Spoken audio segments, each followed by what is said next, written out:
if you want to look at where aerospace grew and exploded and multiplied and became dynamic, it's Southern California. It's a time where Boeing and Douglas sat down at the same table during the Second World War and shared their plans with each other, corporate things that would never happen today. Hey, welcome to T-Minus Space Daily, coming to you from Commercial Space Week. And my guest joining me now is David. Hi, David. Hi. Hi. I'm great. Thank you. Thank you for asking. So 5 years old, Fort Shafter in Hawaii. Dad was a soldier stationed out there. Mom was a nurse. And we lived at Fort Shafter on station. And Dad subscribed to National Geographic. And when that magazine would come in, I would voraciously grab it, because there was a series of articles going on about these crazy people in the high deserts of California. And they were flying higher and faster than anybody had ever done. And they were operating a system called the X-15. And I thought in life, if I could somehow be involved with something like that, I'd be complete. At the age of 5, you knew this. Well, it was a Maybe dream. a little older. It was a dream, That's you know? amazing. And I think something we're deficient as in a society, and I see the opposite here, which is very exciting. As a society, we're not good about empowering children's dreams. I agree We're completely. good about telling them, put that in a box, stick it in the back of the closet. It's just not going to happen. I mean, I'm great for a plan B. I believe in education. Of course. But let's empower the dream. So for me, that dream kind of faltered. And then at 27, I entered the United States Air Force to fly bombers. And I flew bombers for close to 30 years. Wow. At one point, I did a tour with the United States Army at a place called Fort Irwin, the National Training Center. And when that tour wrapped up, I wanted to go back to flying. So I received a phone call from the Manpower and Personnel Center saying, hey, there's a by-name request for you to go to Edwards Air Force Base and do experimental flight tests. Are you interested? Oh, that's a full circle moment right there. And that was it. Yeah. You know, that box now comes out of the closet. Yeah. You dust it off and you rip it open and you go, you know what? Sometimes dreams come true. So they sent me to National Test Pilot School in Mojave to get effective credentials and certifications. And I ran a program called the B-52 Avionics Midlife Improvement Program. So DOD has identified what middle age is. The B-52 was 50. We did the midlife improvement program on a 50-year-old airplane, so middle age must be 50. Okay, I'm going to take that with me. I'm going to hang on to that. Okay. That must be what it is. That must be what it is. All right. So I left the active duty Air Force eventually. Yeah. Accepted a guard commission. I'm still a guardsman. Wow. Out in California. I'm on a state billet out there. And entered civil service. Was the installation director for Edwards Air Force Base, basically their senior civilian, running the infrastructure. Yeah. And then I took over a place called Plant 42, which is an Air Force industrial site. If you're not familiar with Plant 42, that's probably a pretty good thing. Yeah, I was going to say, I wouldn't know, but I wouldn't know. So what I can tell you, and they do a lot of sensitive work, but what I can tell you is that all the nation's B-21s are being built at Plant 42, along with many other programs. So it was an exciting thing to do, but this very, very rare opportunity presented itself to go up to Mojave Air and Spaceport. And I was just so humbled to be considered in any way for something that dynamic. And frankly, the federal system, which I love, this is not an insult to them. It is an area for improvement. I think most people would agree on that. But the area for improvement is I was getting frustrated with the bureaucracy and the red tape and the rigmarole I had to go through to take care of our warfighters. My job was to produce combat capability because young men and women needed it. And I kept getting excuses as to why we had to be slower. And the opportunity at Mojave presented itself, and quickly I found myself in an environment that wanted to move fast. wants to be creative, wants to be dynamic, and embraces our motto, which is permission granted. Let's figure out how to get to yes, and not only do it, let's do it now. That's an exciting place to be. Right. Let's push the throttles up and go for it. Right. Love that. And so my background is mostly fixed wing. I ran a few things through my career. One was I ran the Air Force's access to space operations out of Edwards, a program and an office rooted in the old X-15 program. We even had X-15 old engineers on the program. One of note is Johnny Armstrong, who recently passed. But he was a young lieutenant who worked X-15, cutting his teeth as an Air Force engineer. Also was involved early in the B-52s with the very first hypersonic programs we were involved in. And now I'm seeing these things come full circle, and it's the life I'm living at Mojave, and I just love it. Surrounded by great people, dynamic industries, unique concepts, and people who don't believe there even is an envelope, much less trying to push the envelope or expand the envelope.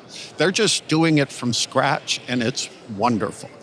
I can hear it with you describing it, like just that joy that's coming through, and how much that, and especially since there was that crucial part in your career where you were at Mojave, so it's like another full circle moment. It is. That's a beautiful thing. It's a wonderful thing. My goodness.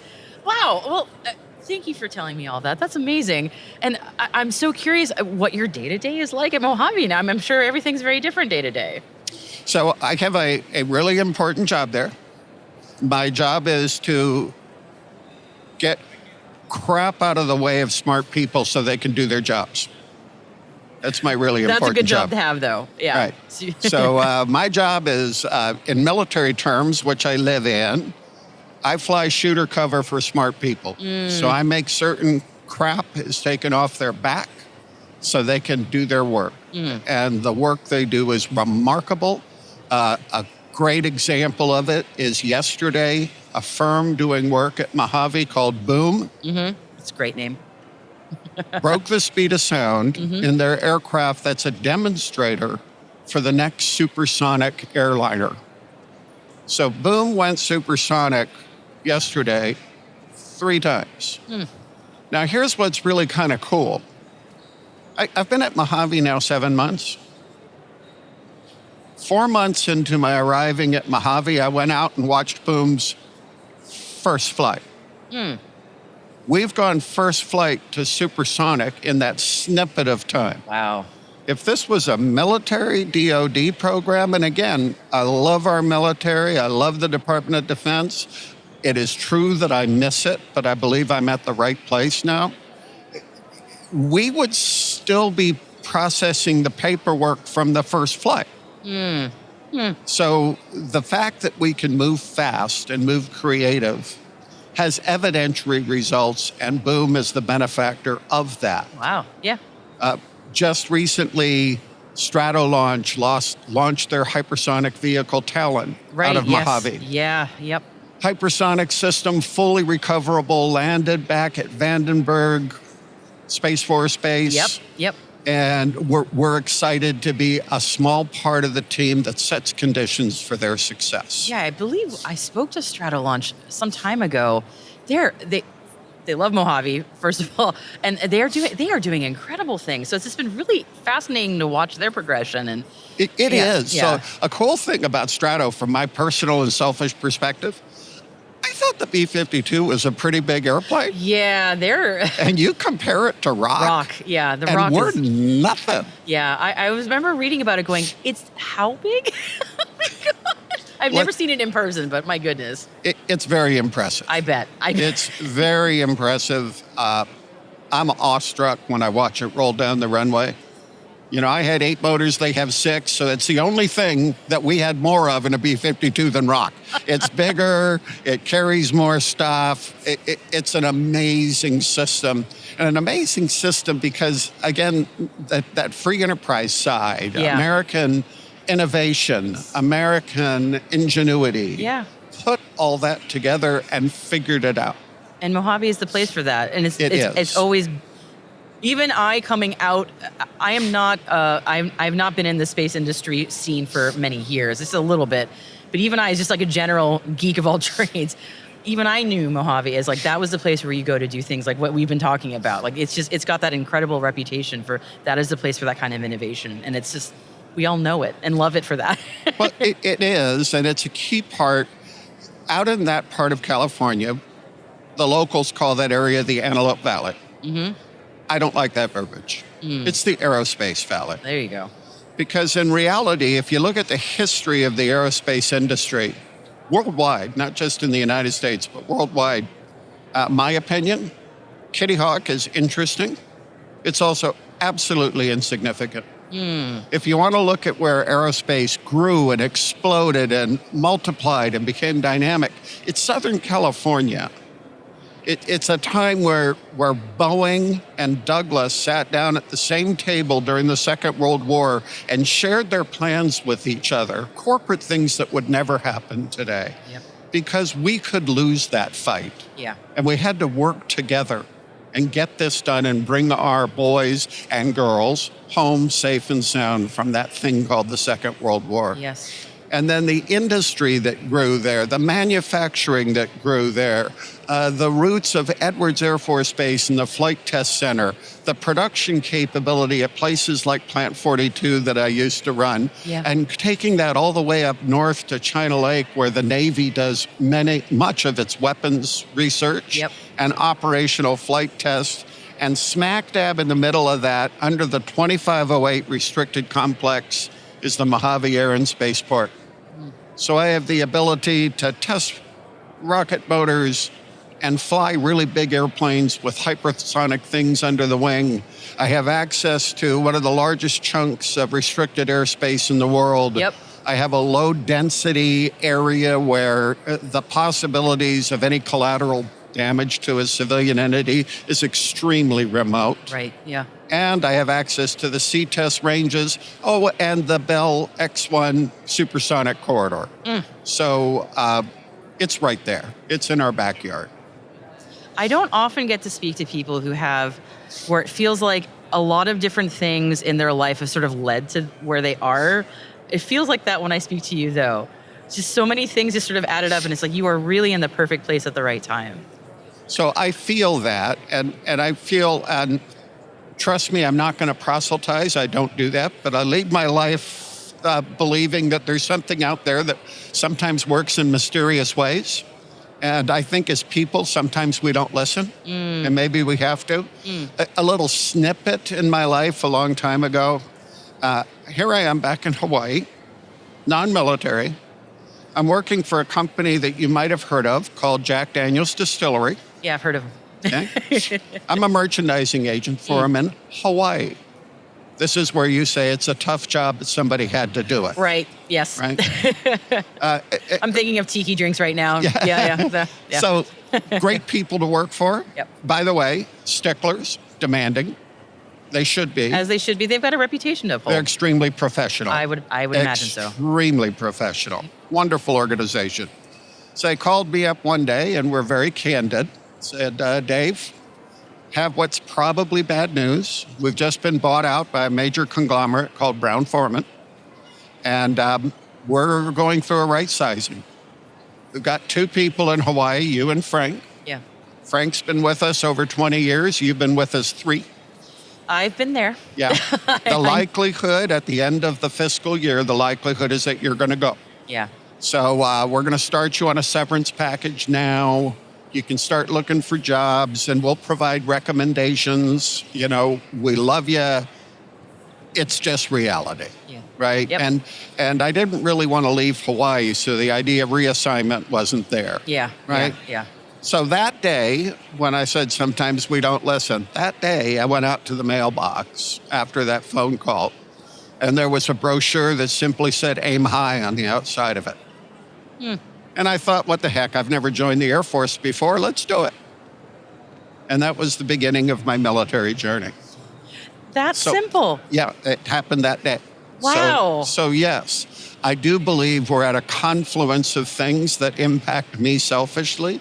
We're also at a confluence of things that impact the aerospace industry in total. Absolutely. It is an exciting time to be here. I mean, I say that a lot in these interviews, but these conversations, it's like this couldn't have happened not that long ago. I mean, we really are at the right time right now.